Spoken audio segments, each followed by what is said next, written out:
how did the torch of intellectual and scientific leadership pass from the Muslim world to the West? In this deep dive, based on Chapter 4 of Zafarullah Khan's Islam in the Contemporary World, we explore this historical shift and ask, what might it take for the Muslim world to close that gap and re-engage with the forces shaping our modern era? Welcome. We're diving into a really foundational question today, using Chapter 4 of Zafarullah Khan's book as our guide. Right, and Khan's starting point is, well, it's quite direct. He argues that the Muslim world, despite its amazing history, its peak, has seen a pretty significant decline. And he suggests it hasn't really navigated modernity in a way that feels authentically Islamic. And he points to a specific reason. Yeah, a key factor for him is a lack of real ijtehad, that sort of critical, independent reasoning and interpretation. The feeling you get from the author is that Muslims have become, in his words, stuck to the past and really need to arise out of deep slumber. Okay. So our task here, looking just at this text, is to trace his argument for how this handover happened and then explore the path forward he seems to suggest. All right, let's unpack that journey. Khan starts us off at the high point, the early Muslim world, the Abbasid Empire, a time when, according to the author, Muslims were genuinely pushing the frontiers of thought, leading in science development, holding real influence. Absolutely, a period of incredible innovation. Yeah. But Khan argues this didn't last. A decline set in gradually as Muslims lost the capability to respond to the challenges of their times. That's his phrasing. And this created an opening? Exactly. It allowed, or perhaps enabled, another power to rise the West, specifically Europe. And here's a crucial point the source makes. The West didn't just invent everything anew. No, not at all. Just like Muslims built on Greek knowledge earlier, the author states the West heavily benefited from the intellectual and scientific heritage of the Muslims. It was a transfer. A definite transfer of knowledge. Yeah. So the big question then becomes, what did the West do with that foundation that, according to Khan, the Muslim world wasn't doing at that time? And that leads us straight into the scientific revolution in the West. The author paints this period, roughly late Renaissance to the 18th century, as a truly revolutionary change in worldview. It wasn't just finding new things, it was a whole new way of seeing the universe, humanity, society. It massively influenced the Enlightenment, too. Right. He even quotes John Donne, writing back in 1611, saying, "The new philosophy calls all in doubt." That really captures the feeling of upheaval. And the book highlights some key moments that kicked this off, like Copernicus. Yes, Copernicus in 1543 challenging the Earth-centered model. And Galileo, using the telescope, making observations that backed up this new picture. Galileo's work seems really pivotal in the source. It was. Not just his observations, but his insight, mentioned in the Essayer that the laws of nature are mathematical. He saw the universe as written in math. Which was a shift in itself. A huge shift. The author notes this as a step towards separating science from, well, purely philosophical or religious ways of explaining things. And the culmination of this scientific revolution is often seen as Newton's Principia in 1687.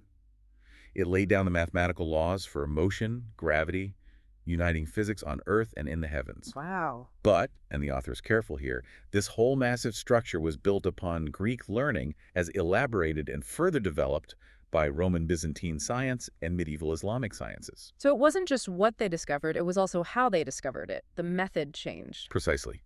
The 17th century sees the scientific method really getting formalized.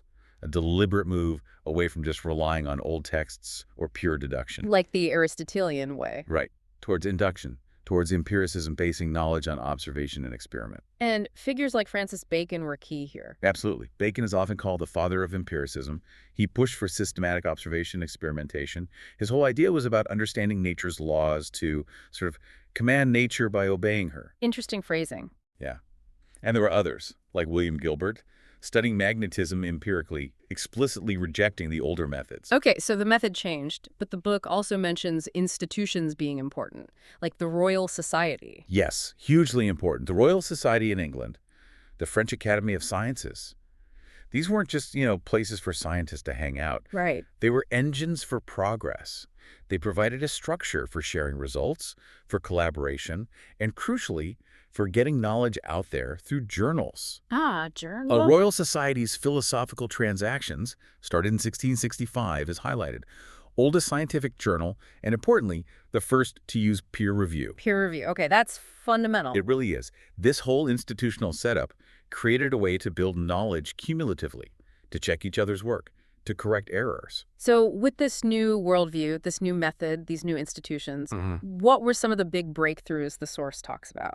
Oh, across the board, really. Hmm. In astronomy, you had the shift from Earth-centered to sun-centered models, Copernicus, Kepler's laws, Galileo's observations, all mathematically nailed down by Newton. Right. In medicine, the old authority, Galen, was challenged. You had Vesalius doing groundbreaking anatomy, William Harvey figuring out blood circulation in detail. And chemistry, too, moving beyond just fire, earth, water, air. Exactly.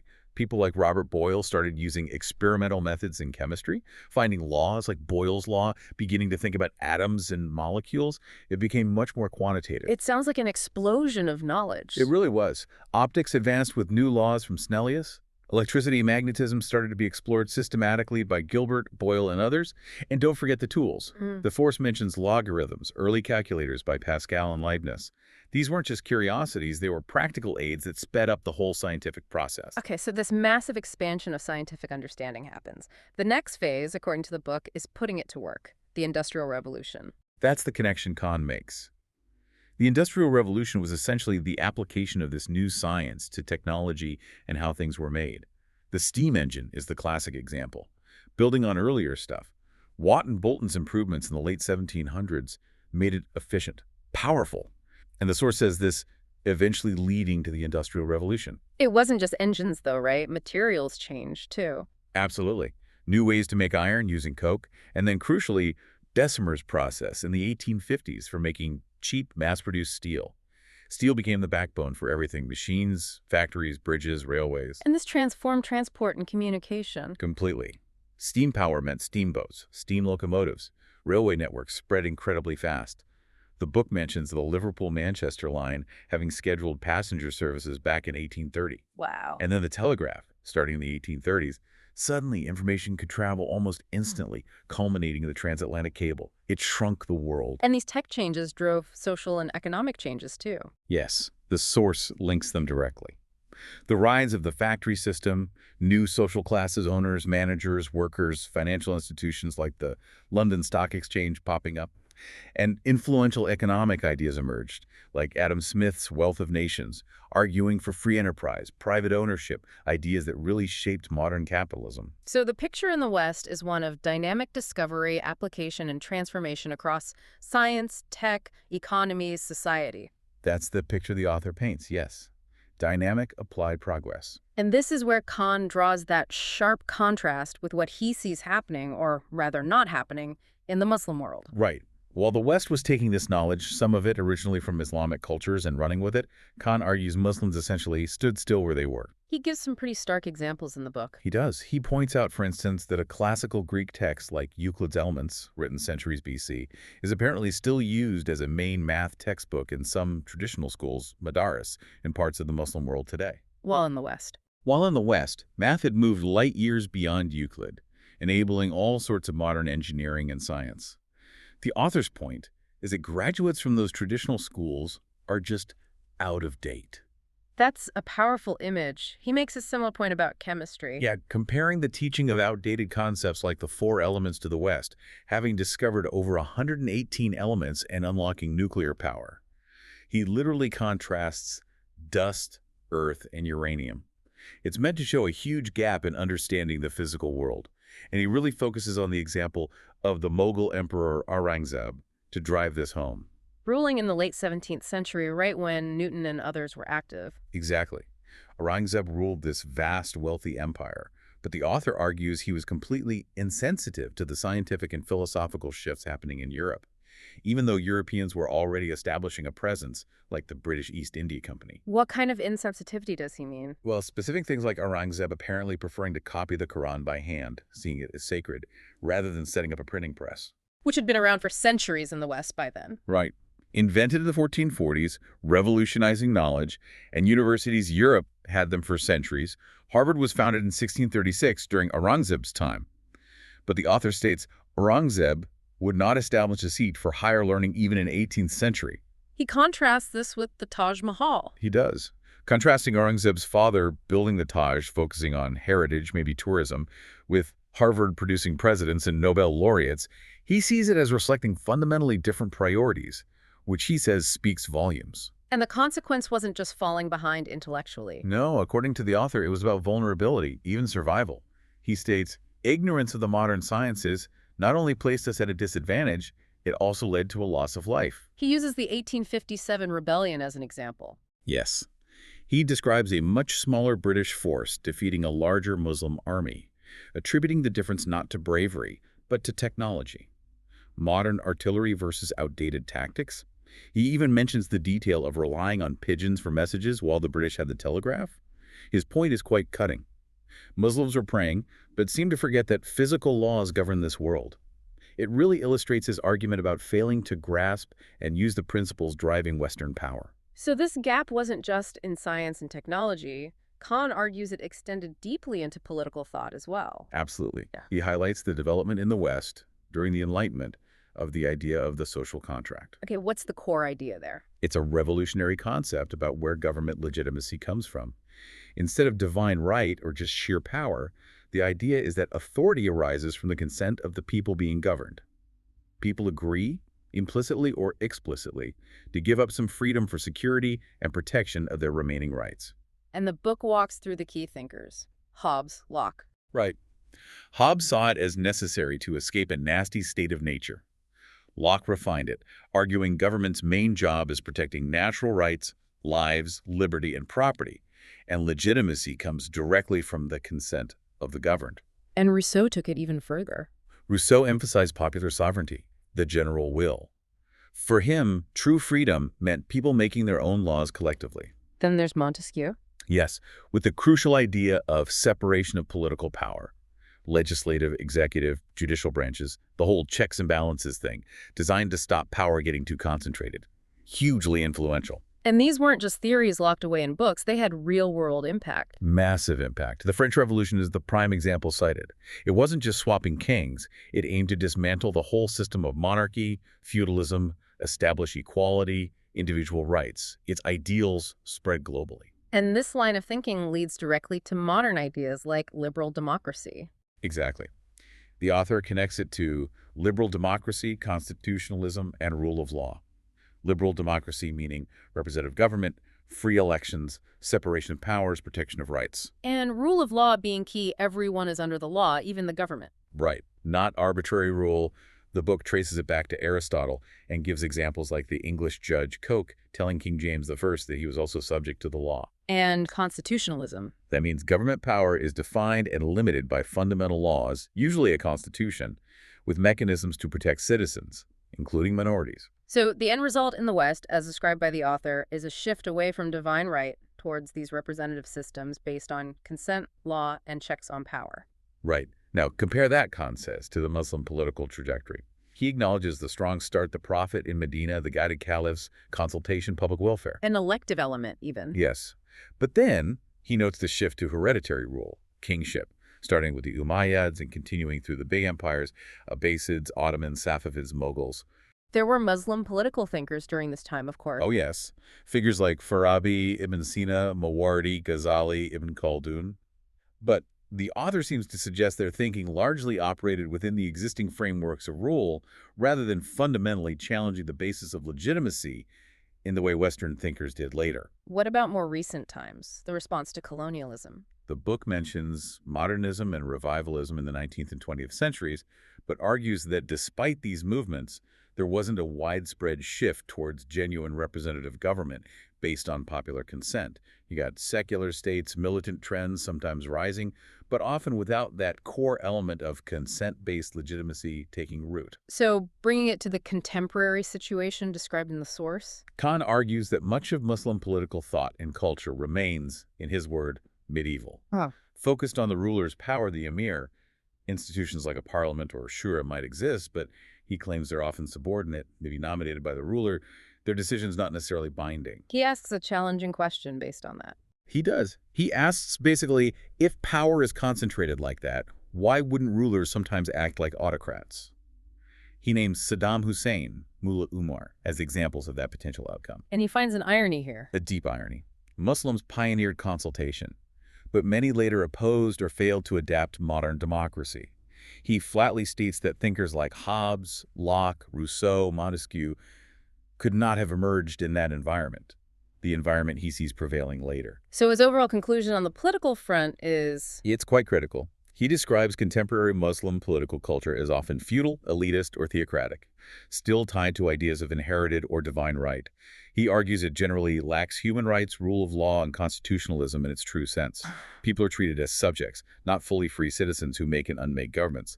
He compares it to the West before the French Revolution, suggesting a lag of maybe 250 years. wow. And this perceived gap extends even further into the social sciences, law, human rights. That's the next area the author examines. These disciplines that study human society and structure it, economics, sociology, psychology, modern law, they saw huge development in the West, often becoming formal fields in the 19th century. And Khan contrasts this with the Muslim world again. Yes, discipline by discipline, anthropology, holistic study of humans.